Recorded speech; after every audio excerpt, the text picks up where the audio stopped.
AI, or artificial intelligence, is that good for photographers or for photography?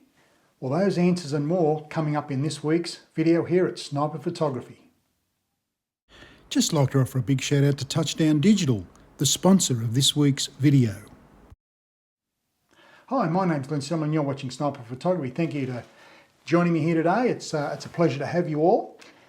Recently, someone reached out to me, and I'll name the fellow a bit later on in this video. He reached out to me with a very good question.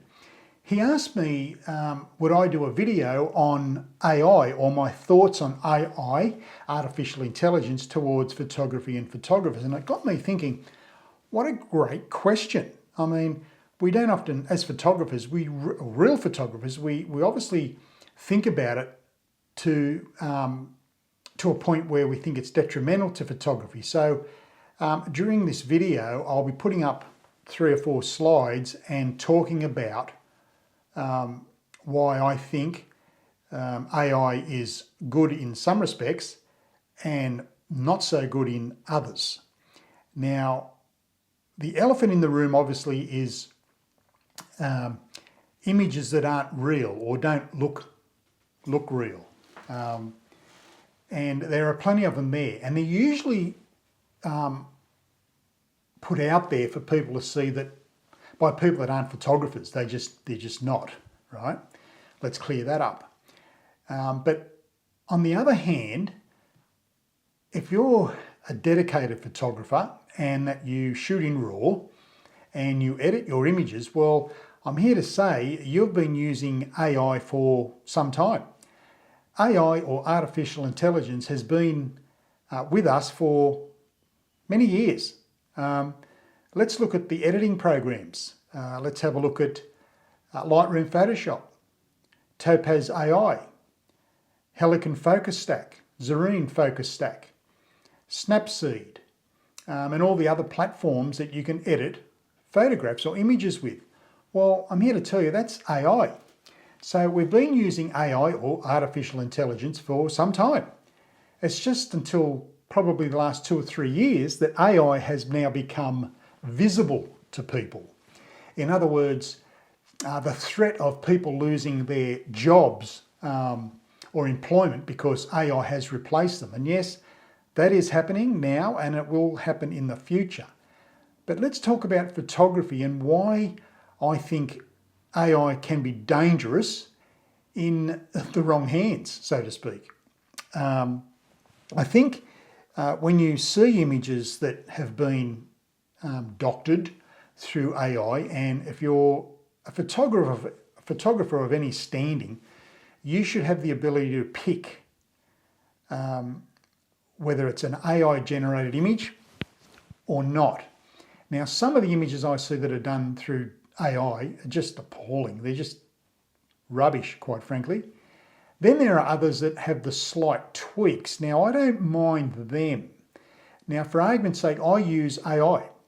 I use AI to make my thumbnails, as you've seen at the beginning of this video, or when you clicked on it. That was an AI-driven image for a thumbnail. That, to me, is okay. I can use my own images, or I can use AI.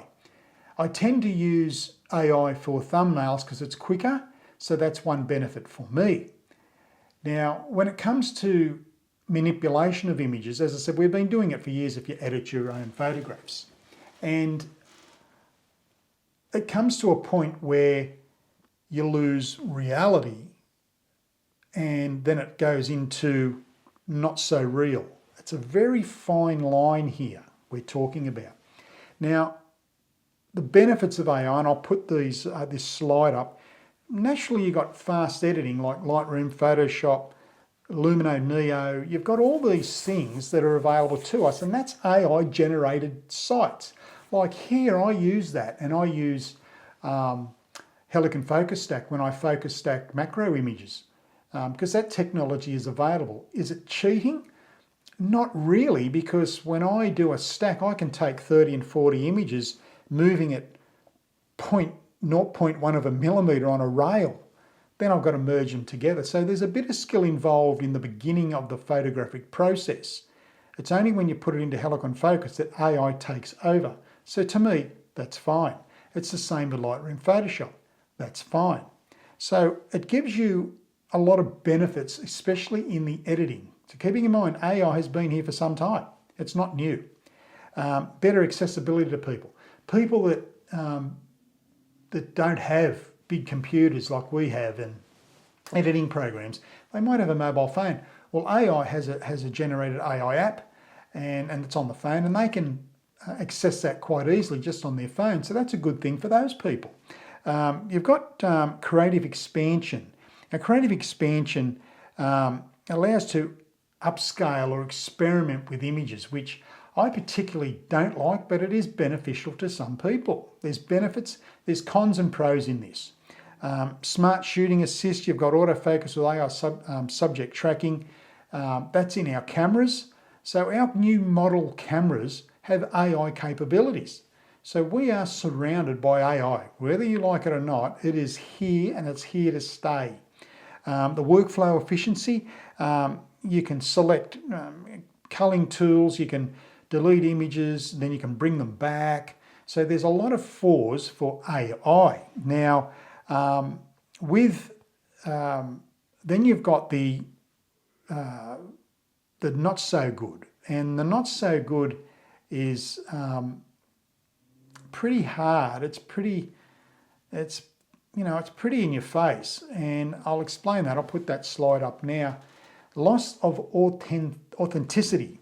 Now, we all know when an image is being doctored. Let's face it. I mean, any photographer of any standing will know that image is being doctored. That isn't real, and that is AI generated. In actual fact, there's been people that have won competitions and have won money and big prizes and gifts through submitting AI generated images. Now, is that fair? No, it's not fair. It's not fair to the people that have really tried and really know photography. And that falls back on the judges. And I've had a bit of a love-hate relationship with photographic judges, and they only see probably with blinkers on. So that's why I don't enter photographic competitions. Devaluating traditional skills. This is a big thing. AI has made it so simple. Photography is not hard because you can buy a camera that does everything for you. Well, once you put AI involved in that, it's really like driving an automatic vehicle. You put it in drive, release the handbrake, and away you go. It's not like driving a manual, so it's devaluating the traditional skills. Now, the fellow that asked me this question, his name is Colin Bates, and I'll put Colin's Instagram handle at in the description box below this video.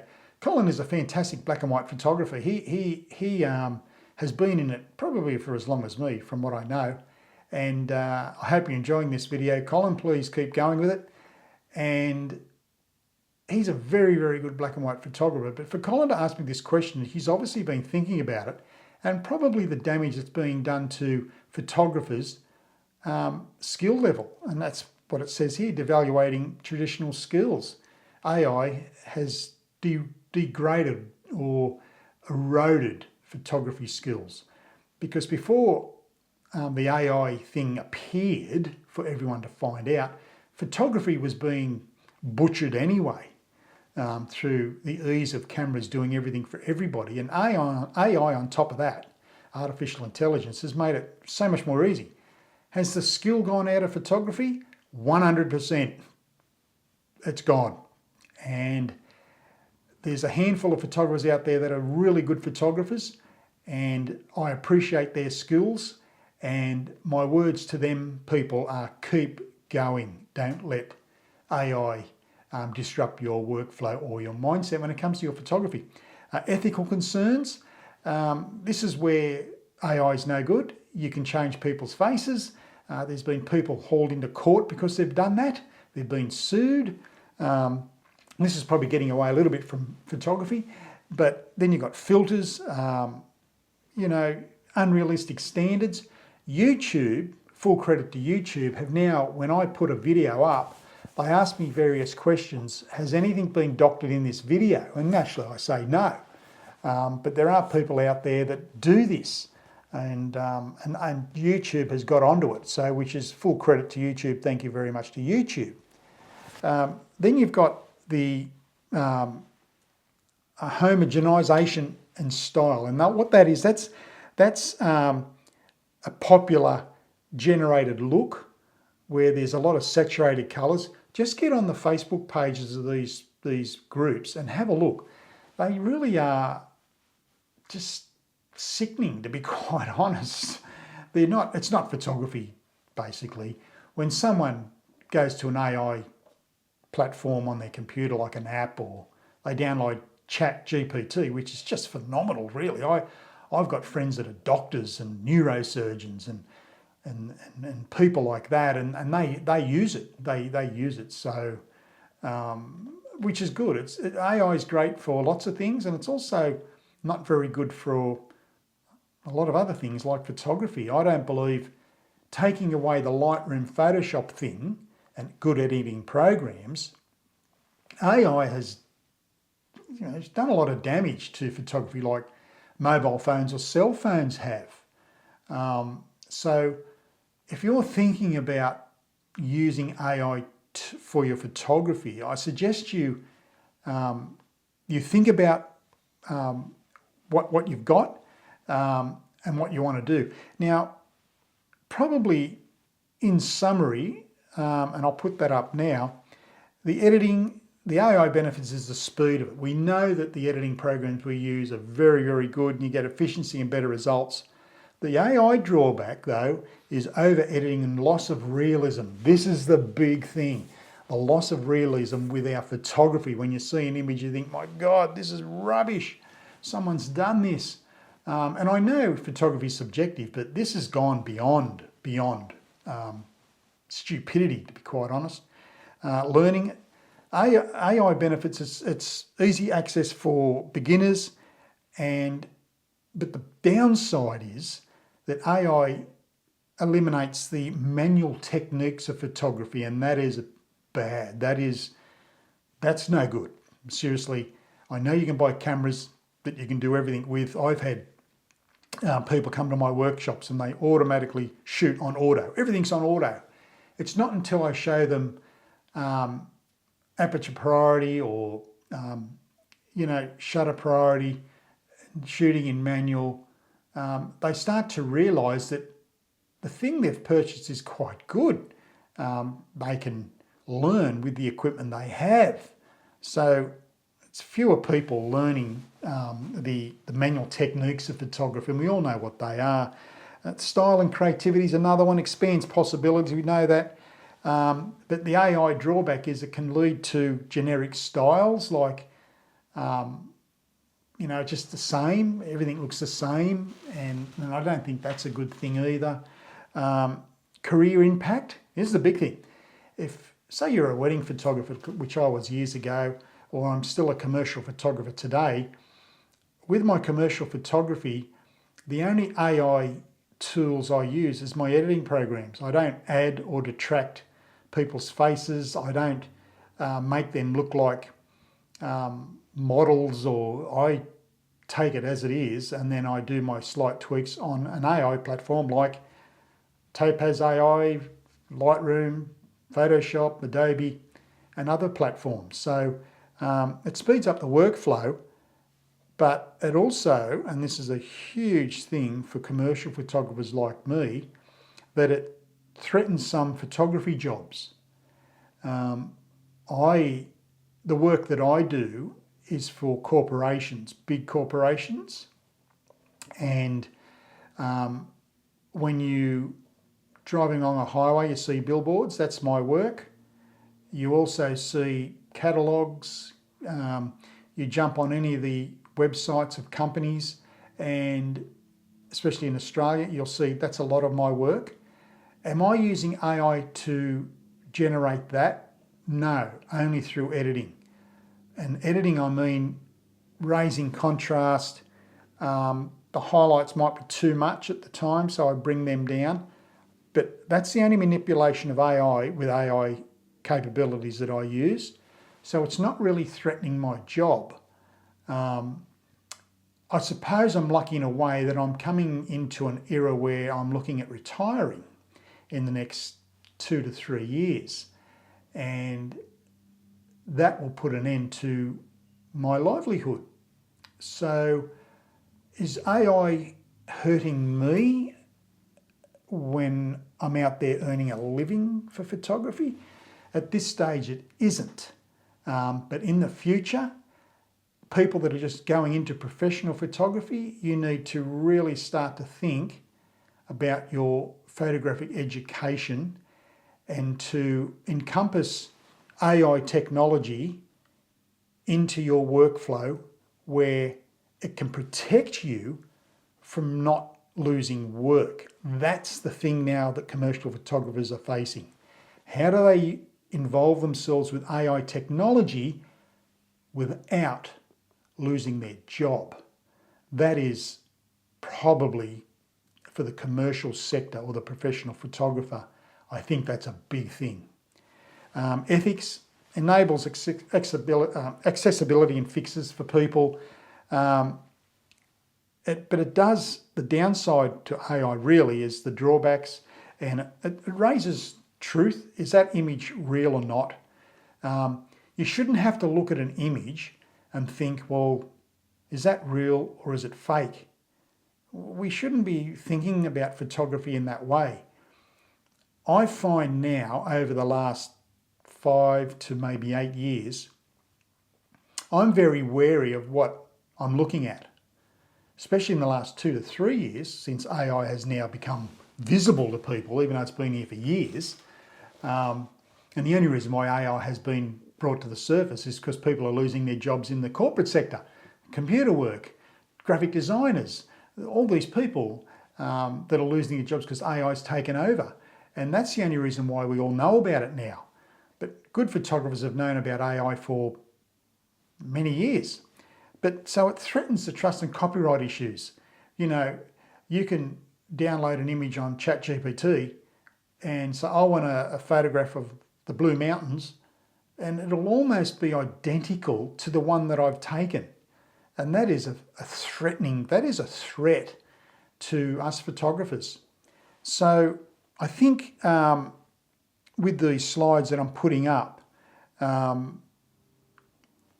suppose the final thought, AI is a tool, not a replacement for creativity or vision. Please remember that. It's a tool to use, but it's not to replace your technical skills or your creativity or vision.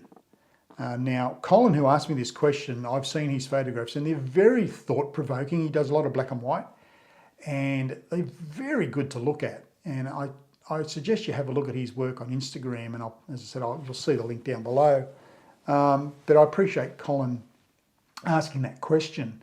It raised thoughts for me the other day when he asked me.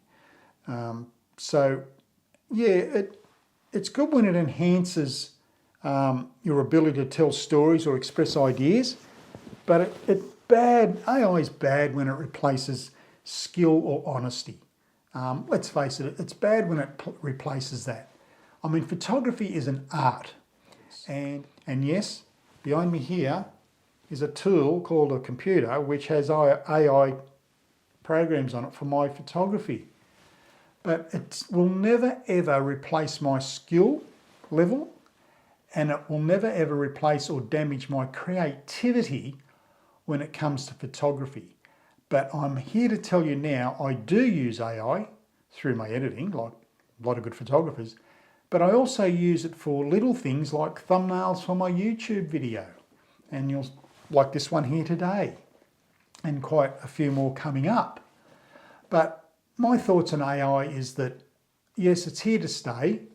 Yes, it does do damage to our photography mark, but usually in the hands of someone that knows nothing about photography. He might be a good graphic artist, but he's not a photographer. And he can work the computers and AI suits him. That's fine. But, you know, I just think we have to have due diligence here.